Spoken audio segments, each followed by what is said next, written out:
Nĩ itura rĩa Gĩthako-inĩ mwena wa Tetũ Nyĩrĩ, aikari marĩ na kĩeha thutha wa mũndũrũme ũmwe kwĩita. Mũndũrũme ũyũ kũratuĩka marahĩngĩcanire na mũtumia wake.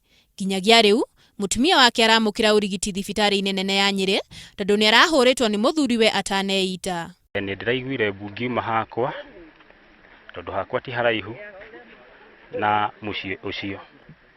Ndakinya kuo nĩ ndĩrakorire mũthuri nĩ arahingĩrĩirie mũtumia nyũmba tondũ nĩ toro marendaga gũthiĩ.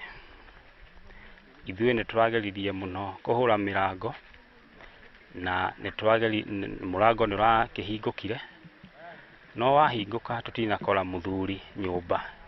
Nĩ araumĩire mũrango wa thutha, tũrakorire mũtumia wake akomete hau thĩ nĩ ũrĩa arahũrĩtwo, ndarahotaga kwĩigua na no thakame aroiraga. Nĩngũririkana mũthuri ũyũ arĩ ngoro njega na ndarĩ maũndũ maingĩ mĩario-inĩ yake. Mũciĩ ũyũ nĩ ũkoretwo na ngucanio gwa kahinda ka mĩeri 6.